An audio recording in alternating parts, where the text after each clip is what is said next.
Yay. Nice rule of thirds, right dead center. We're winning. We got world-class production values and second-rate hosts. I'm joking. I don't consider you a second-rate host. I consider myself a second-rate host. I guess I'm a co-host. What's the difference? Do I get a raise? Double my salary. I demand free it. money. Yay. Your original salary was $0, but we're going to double that. We're going to double the salary of $0. $0. Now that I've made it to co-host, from guest to co-host, it's like so much better. That's right. We hustling. We're alpha male. I didn't hit record on this camera. That's awkward. Oh well. Hi. Hello everyone. It is time for podcast. Let's go. Almost fell out of my chair. Episode 44. More evil. More evil. Evil! I say, if you're not gonna give me any respect as a hero, then maybe you'll give me respect as a villain. A villain who is evil. Evil?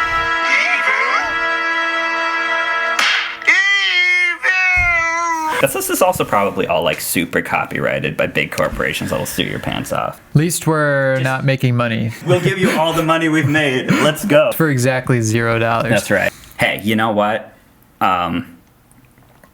Yeah. Last time, we talked about the non-ontology of evil with Augustine. I've heard it said either way. I couldn't tell you which one is correct. Is in Florida and Augustine is in heaven.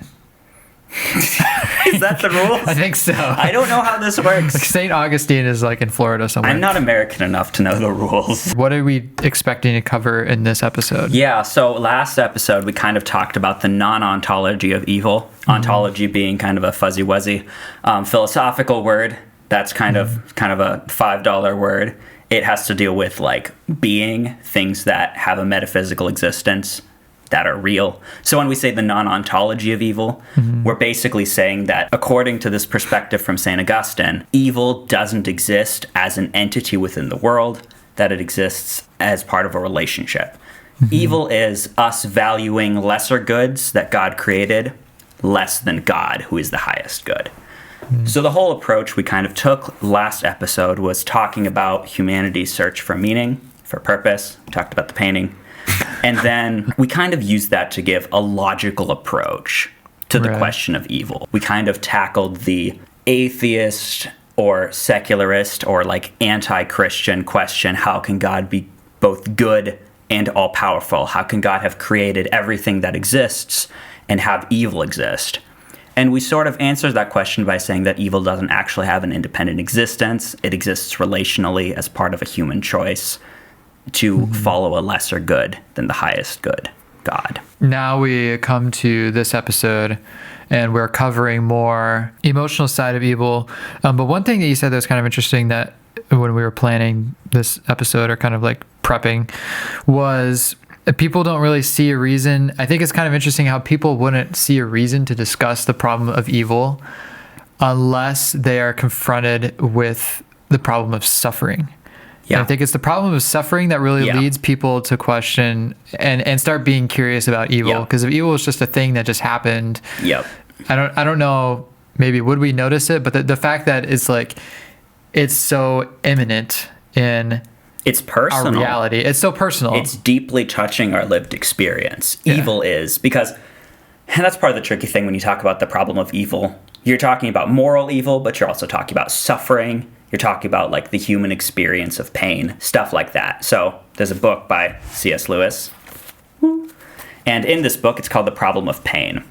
He deals with the question of evil from like the pain side. Why is there suffering?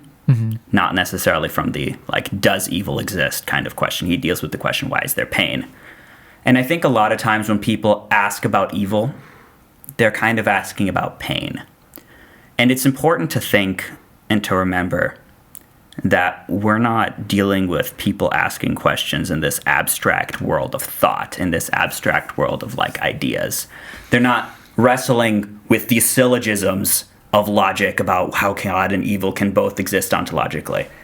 They're living lives that have misery in them, that have pain in them.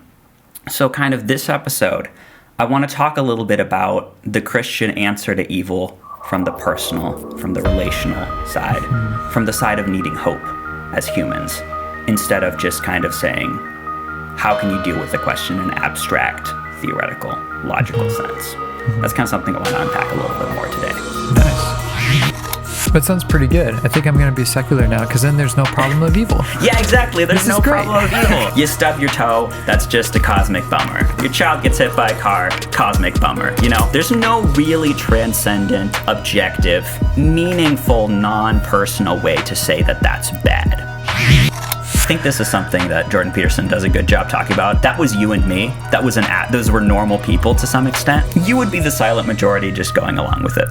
I'm just thinking the people that like ran the eugenics movement, those were Americans working 9-to-5 jobs, and they like did it. They were building a better world. And that we are very contingent, we are very small, we are very limited, and we need something beyond ourselves to save us. And I think that's very humbling. This is Disruption.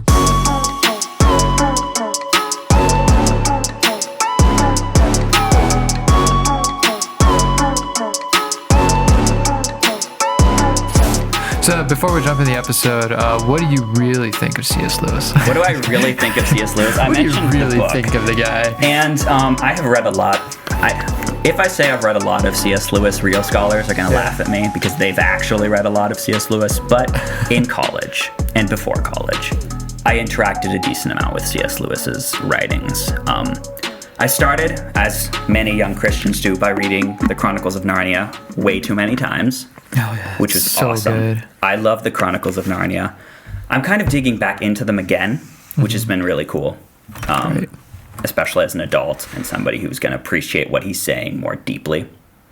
There's definitely a lot to be said about the value of narrative, the value of storytelling, the value of being able to like bring these ideas to life in a way that's not just like didactic. It's like, this is true, this is true, this is true. In a story, you can wrestle with these themes in a way that's both entertaining and like nourishing to your soul, which is really cool.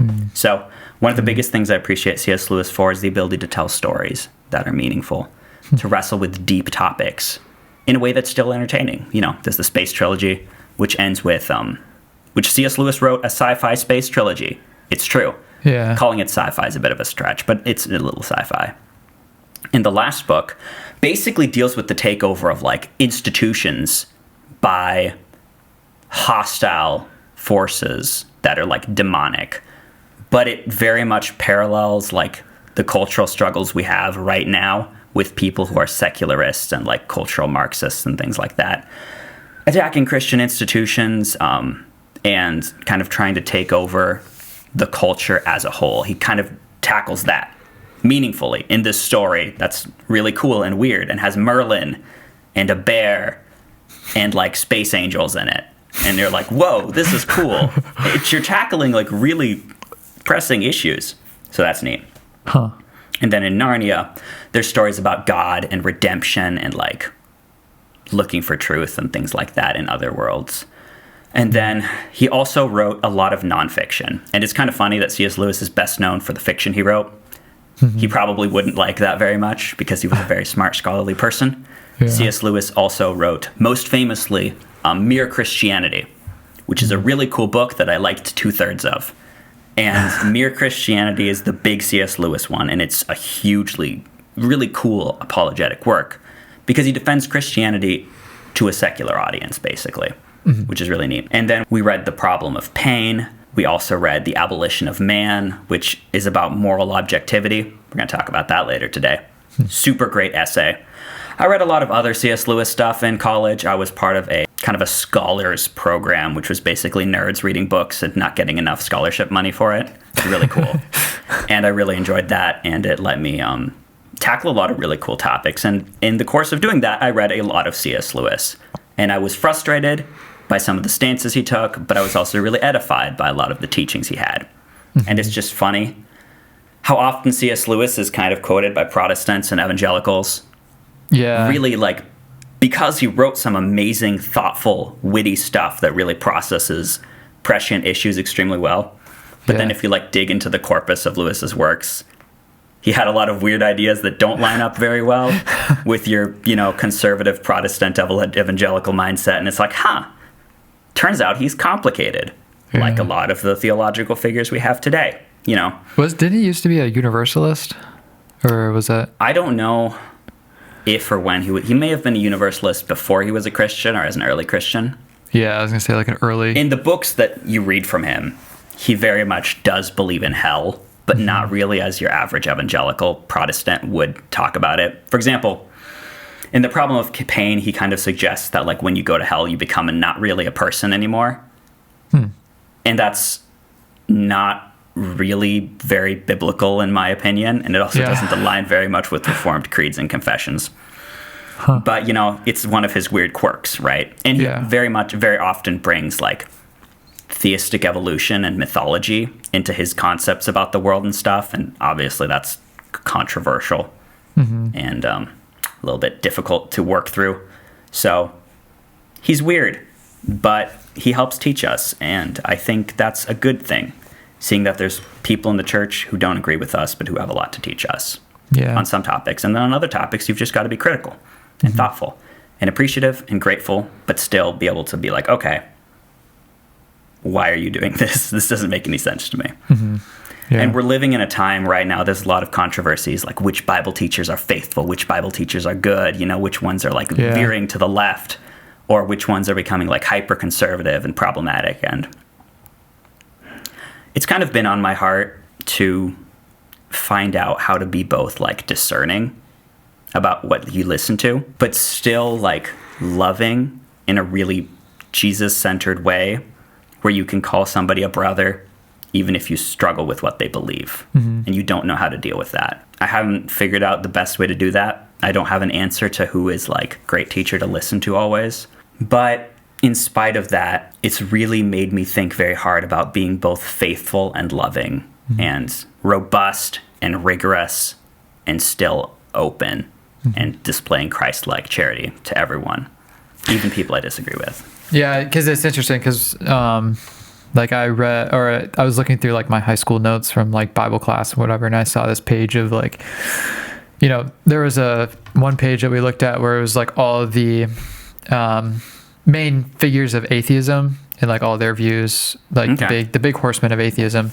And then I looked at, there was like another page of like the Christian thinkers, and these were like the people that sort of like really battle the atheist horsemen, and but the people on on that list, it's funny, like being in a Reformed, now I'm like switching more to the Reformed side, now going to a Reformed church, going to a Puritan seminary, reading a lot of Puritans and stuff like that. I look at these names on the Christian list of Christian thinkers, and they're all people like C.S. Lewis, hardly a Calvinist. But I was gonna say Ravi Zacharias. A lot of people have issues with now, for especially some of the things for moral he did. Reasons that aren't more explicitly like the theological. Moral reasons, and then you have Timothy Keller, which I think some more of the Reformed people didn't like, kind of disagreed with some of his views. There's a lot of critique of his perspectives on like he just pulls a lot of stuff from like pop culture.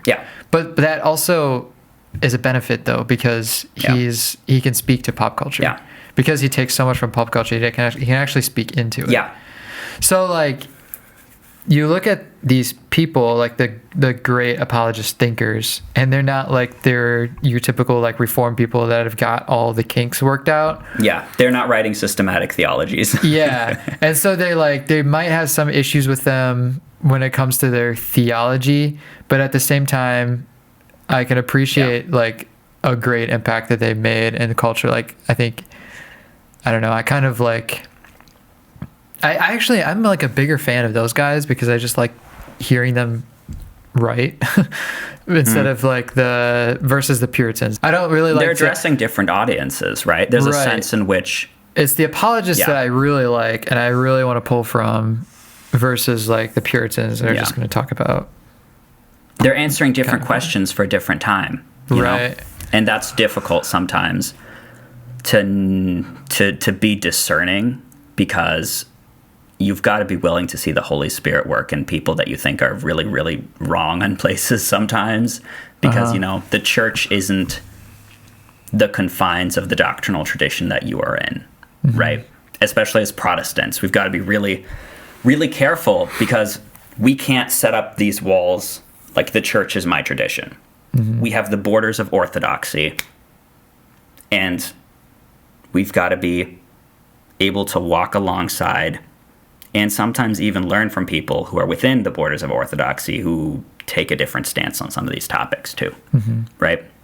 Like, I know there's been controversy for like, oh yeah, what this specific teacher said on, you know, climate change, right? But you can't throw the baby out with the bathwater, you know? There's really times where you've got to have Jesus-focused. You've got to defend your orthodoxy. You've got to defend your doctrinal, you know, beliefs and convictions and statements, but still be willing to learn and to have like meaningful dialogue, even outside of that tradition, because your tradition is going to help ground you. But maybe the people in your tradition aren't necessarily the people who are super equipped for doing this specific thing. For example, I come from a pretty conservative Presbyterian tradition, right? We have the Westminster Confession of Faith, and that's pretty awesome. It's pretty cool. But, you know, I have learned a lot from things outside of that tradition, you know, reading the Church Fathers. The Church Fathers were not Reformed, you know? They certainly shared certain beliefs with us, and the Catholics tend to oversell how much the Fathers agreed with them, for sure. But they definitely, they weren't Reformed the way that we're Reformed, but they were some of the earliest Christians who were so passionate and willing to give their lives for Jesus and fight for the truth of the Bible. We can't say no to that just because we might not agree with their specific nuances of how they express the atonement or how they express the doctrine of the church, you know? Like St. Augustine, right? We talked about St. Augustine. St. Augustine wasn't a Protestant.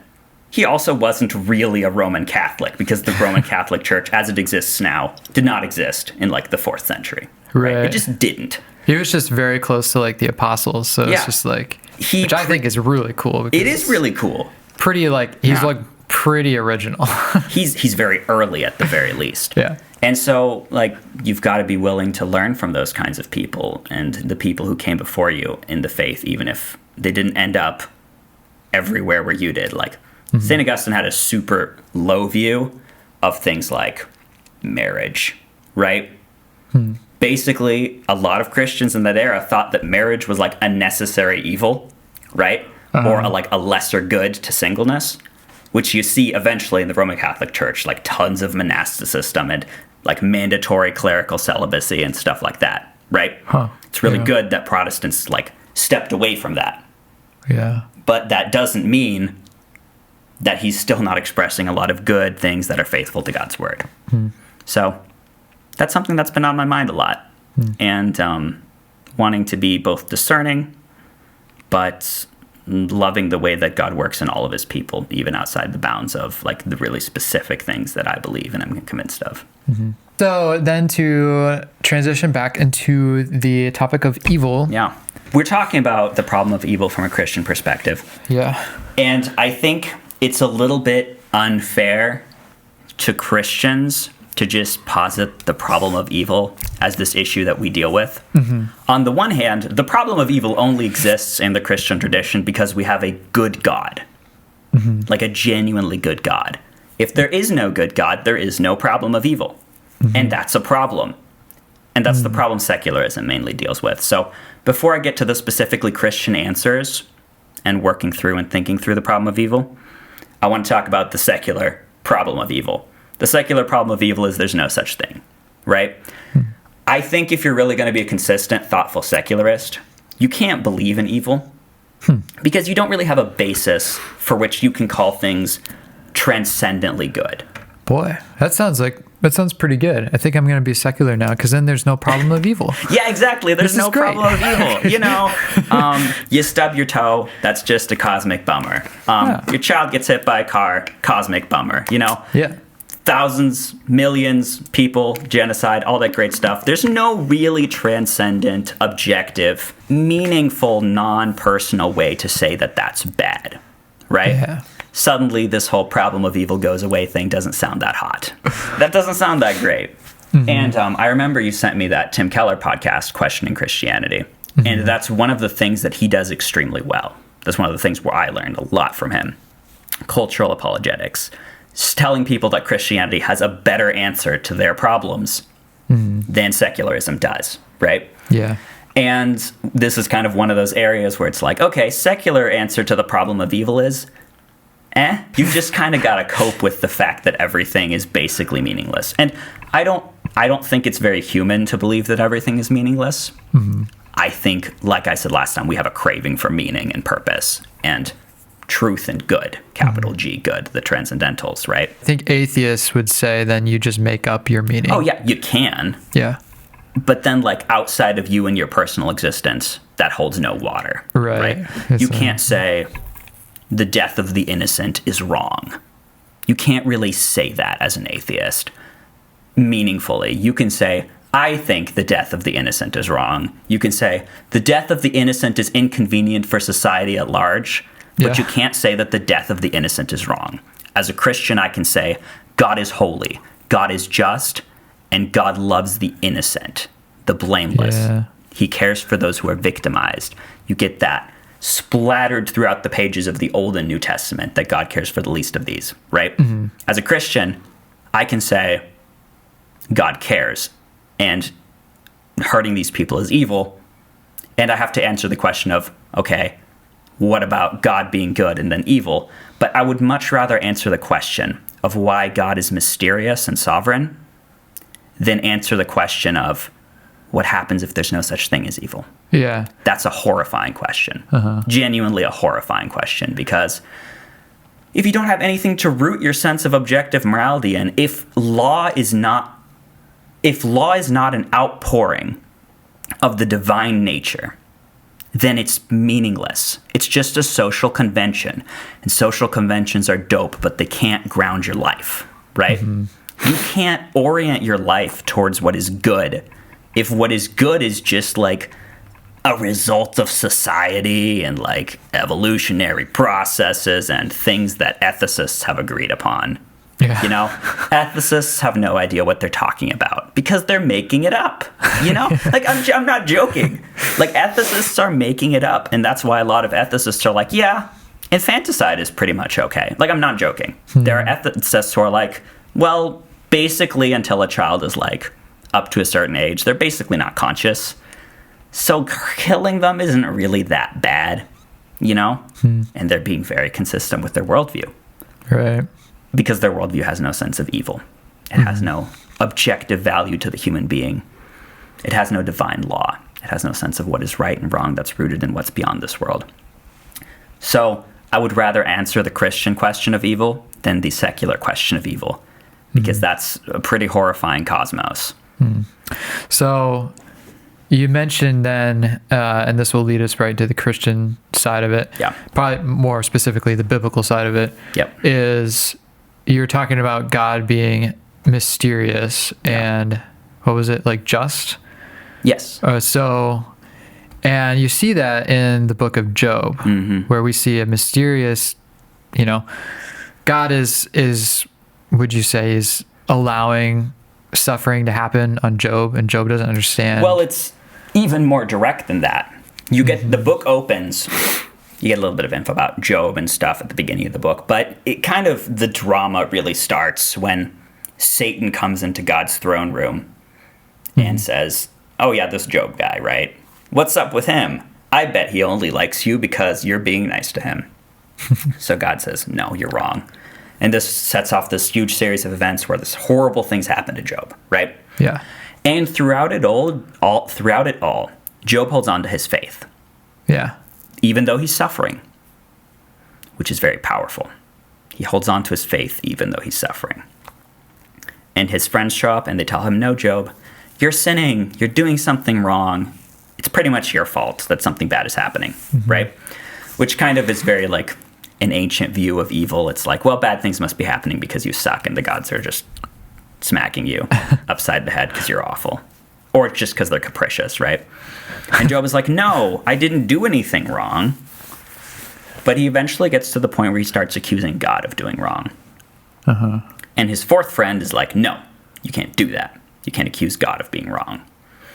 And so at the end of his friend's speech, God comes in like a whirlwind. It literally says like there's a whirlwind at that chapter, and God shows up and he starts speaking to Job. Mm-hmm. And Job has essentially a question of evil, like the one that we're dealing with, right? And what does God tell Job? Does God tell Job, oh, this is why this happened. This happened so I could work it out a lot for good. This happened for this reason or that purpose. God tells Job that God is so much more powerful and incomprehensible and amazing than Job could ever imagine. He talks about nature. He talks about like Leviathan, the great forces of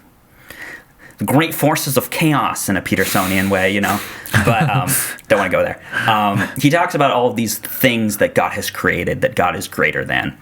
And what does Job do? Job basically says, I'm just going to shut up now. I'm sorry. Yeah. And then God ends up restoring Job, right? But you kind of notice throughout all of this, the answer to the question of evil is God himself. God himself comes to Job and says, I am wonderful. I am great. I am more than you can imagine. He doesn't lay out this philosophical explanation of, this is why I allow evil to occur, or this is why I bring evil, you know? Mm-hmm. He says, I'm God. And I think to some extent, a Christian view of evil, you can answer the question philosophically and logically. You can give all sorts of biblical reasoning. But at the end of the day, a Christian view of evil needs to be seen in the light of God's greatness, God's transcendence, and God's being so much bigger than us that all we can do is take him for the answer, is trust in God as a person, rather than, you know, trying to answer every question, because honestly, the Bible doesn't answer the question a lot of the time in the way that we want it to. And a lot of the time in this life, when we suffer, we're like, oh yeah, God's working all things together for good, but I don't see the good, right? Right. So we think, oh, I must be doing something wrong. No, God doesn't promise that we'll understand, right? Uh-huh. Because his purposes are so much greater than our purposes. It is interesting, though, because sometimes we can see that God is working all things together for good only when we've been through it all and we're looking back. Absolutely. We kind of see that. But I think there's also times of great tragedy in this life, you know, loss and grief, where in this life we really might not know the answer. And that's why I say the Christian view of suffering always has some level of mystery in it. Yeah. It's always got to, because Christianity is a religion of faith, not faith in you're turning your brain off and accepting something, but faith in the sense that you're trusting something that is so much greater than yourself, that it's worthy of all your trust. Yeah. It's interesting, though, because it's interesting how Satan has hijacked faith and has used it to point to things that are empty promises. Yeah. For instance, like I believe in unicorns. Sure. I believe in my dreams coming true that I can't see in the future, and then they don't come true. But there's faith in all other things that are not to God, that fail to you. So much, and this happens so often, that when we think of faith now, it's been hijacked to be used for things that don't fulfill you in the end. But in reality, the original faith is for something that is substantial, that does fulfill promises, and that is faith in God. Yeah. It's trust, not wishful thinking. Yeah. And it's trust in the highest good, not the lesser goods of this world that do let us down. And I think when we talk about the Christian answer to suffering being God and his greatness and his mysteriousness, the fact that he does promise to work all things together for good, even if we don't understand the specifics, we can't not talk about Jesus specifically when we do that, right? We believe that, you know, evil came into the world because of man's sin, man's rejection of God as his highest good in the universe, man's rejection of God's law, man's rejection of God's sovereignty, man's rejection of God's providence, right? Yeah. That's the fall, Christian theology. Mm-hmm. And we see a world that is now fallen. It is corrupted. There's a quote in the scriptures about like the groans and travails of a world. There's this comparison to birth pain.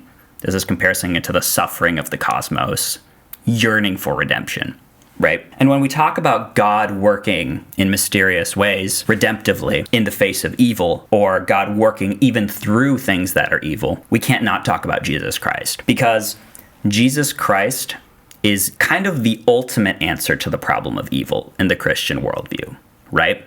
Because how does God deal with sin? How does God deal with restoring a world that's subservient to this corruption? God takes onto himself humanity, becomes incarnate, born of a virgin, suffered under Pontius Pilate, was crucified, died, buried, descended to hell. Third day, he rose again from the dead. He ascended into heaven. Sits on the right hand of God. Exactly. Yeah.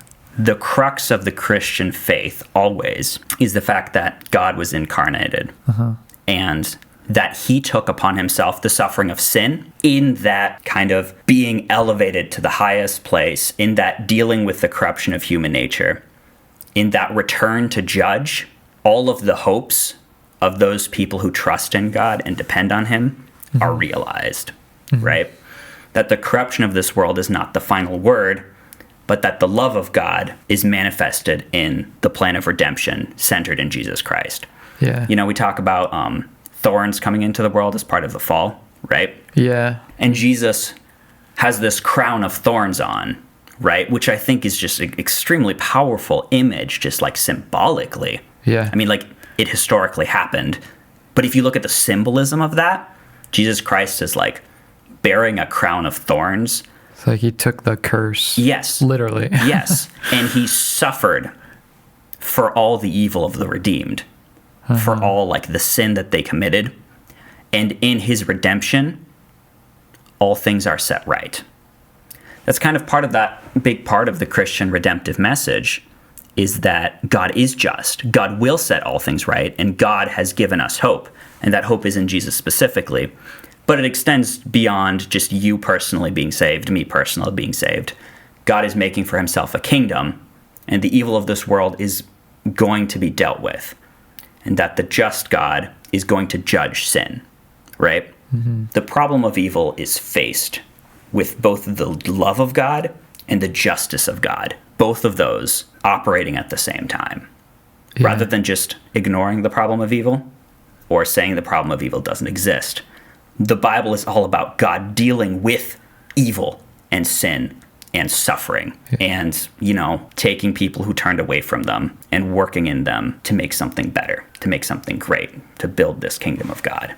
So that's really interesting. So we look at the problem of evil, and I think as human beings, it's interesting, and we're always like, I think it's a part of it's like a characteristic, part of our fallen nature for human beings to be finger pointing. And when we see suffering and we see evil, we want to point to somebody who is in charge. As we often do. I would like to talk to the manager. I am the cosmic Karen. I would like to speak to the manager of the cosmos and ask why there is hair in my cosmic burger, please. Thank you very much. Put that on waiter, a t-shirt. Why is the fly in my suit? Exactly. And that's really interesting because we still have the God of the universe that still deals with evil and deals with the emotional side of evil. And I think that we look to the cross to find, well, I don't know. I don't know how to say this. It is an answer, but it's not like an answer that we might expect. Yeah, it's a weird answer. It's a weird answer. It's a weird answer that God deals with, you know, evil by becoming incarnate. And Jesus Christ suffers for evil that he didn't do, that we did. Yeah. It's a very strange answer. It's the sort of unexpected. Nobody could come up with this stuff, right? Right. Nobody would expect God himself to deal with evil himself by the sufferings of Jesus Christ. That's a very strange answer, but and when you're up front, when you're up against the emotional side of evil, and you're dealing with like feeling the pain and suffering, one of the actual like solutions, or one way you could go, is to actually look at the cross and remind yourself that no matter how painful suffering and evil is to you, Jesus has dealt with it at the worst level. It can be a comfort to know that he can relate with you, or you can relate with him. Yeah. Well, there is a scripture verse about how Jesus suffered like we suffer, right? Beyond that, like you were saying, how, you know, Jesus' suffering help us personally. You know, because of the cross, that your suffering will also have meaning. That's one of the strangest things about Christianity. The ultimate act of suffering and humiliation and destruction is the turning point of the universe. Yeah. To like redemption and recreation is like the greatest good. Yeah. That's really upside down. And it kind of speaks to that God likes to work through strange things that seem small, that seem painful. When I did a counseling class once. It was a really cool class, but the one thing that it really drove home was the fact that, one, we live in a world of immense suffering, and two, I can't fix it. Yeah. Like, I genuinely cannot fix it. I'm a man, so you know how men like to fix things? Yeah. You know? Problem solving. Yes, wife. I know you had a bad day at work. Would you like to hear my proposed 7-step plan to solve it? You know? But beyond that, I'm also like an engineer, so I'm very like systems-y and problem-solving and all that great stuff, to the point where sometimes it's unhelpful. You know? And so, but, you know, you're confronted with the magnitude of pain and suffering and evil and things that you can't fix and you can't redeem. I looked at all that and I said, what thing in the universe could possibly be sufficient for all of these things? What could possibly be enough to answer all this suffering? It must be a God who became man, who suffered for us and suffered to some extent with us, and who is now alive and gives meaning to our suffering, who has redemption is something I think about a lot, which is bringing good out of evil, right? I mean, that's one of the meanings of redemption, you know, like turning something that was bad into something good, you know. That verse we kind of kept referencing, all things work together for good for those who love God and are called according to his purpose. That's not a verse that everything's going to be happy and great and awesome. That's a verse that in spite of your suffering, God is still sovereign and God will still work good, even if you don't necessarily know how. That counseling class and thinking about that level of suffering and that level of pain really drove home the centrality of Jesus Christ and everything that we do, because there is no other answer. There's no level of psychology. There's no level of human science and progress and, you know, like therapeutic processes and discoveries and philosophy and even theology that is sufficient to just deal with this world. There really isn't anything powerful enough to do that but that one story, but that one truth, but that love of God manifest that way in power, in hope, you know, in redemption. That kind of drove that home for me. I'm still thinking through the consequences of that to some extent.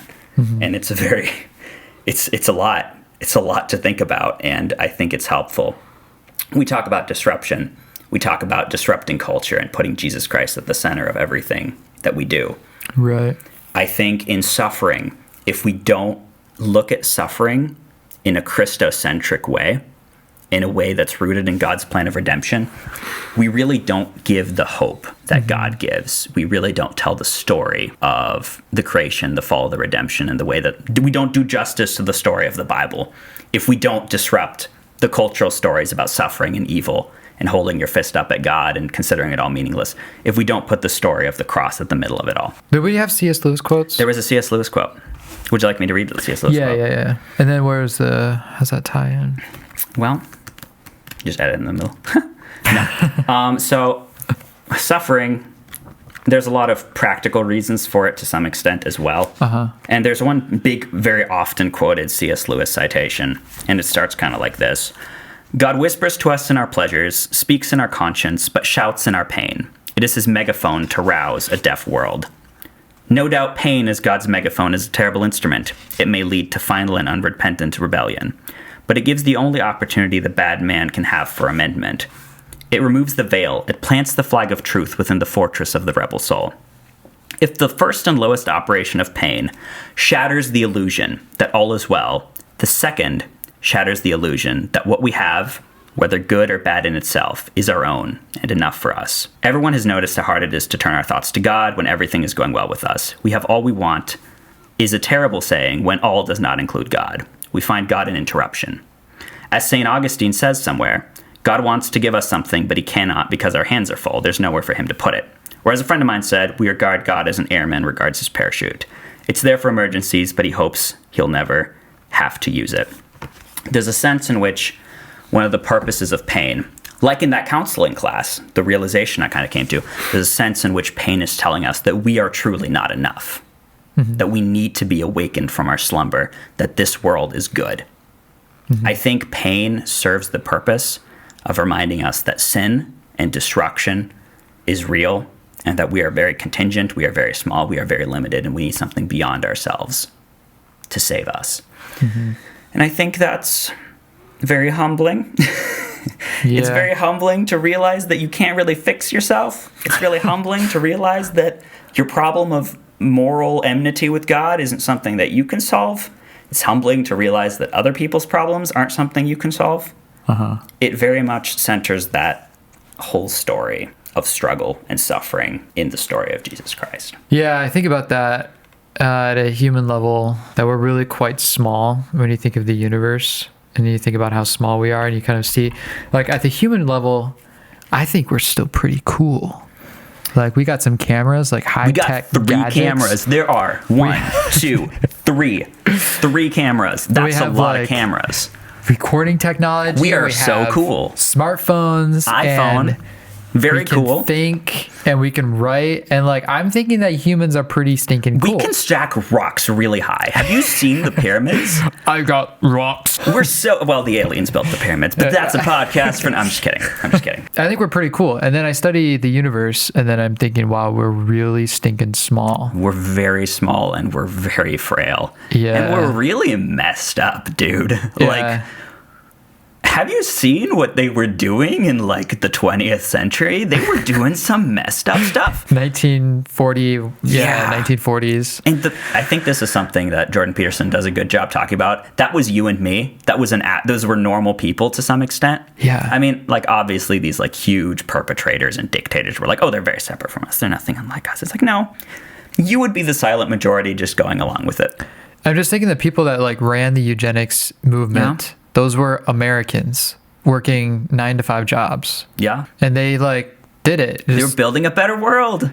Yeah. And I'm just thinking, yeah. Anyway, so... I mean, what can answer that, right? Yeah. If we're so small, we're so frail in the light of that, and we're so evil in the light of all these big things, that it's like, pain is a wake-up call, you know? And evil is a wake-up call. And it reminds us that it's real, that you can't just say, oh yeah, evil's made up, you know? It's not really wrong to do anything. It's just kind of a social convention. Suffering and evil kind of slap us across the face and say, no, pay attention. Like C.S. Lewis was saying, it's God's megaphone. Something is wrong. You need to get with somebody who can help you. You cannot fix yourself. You, humanity, collectively cannot fix yourselves. You individually cannot fix yourself and your relationship with God. Yeah. We'll catch you on the flip. Stay safe out there, folks.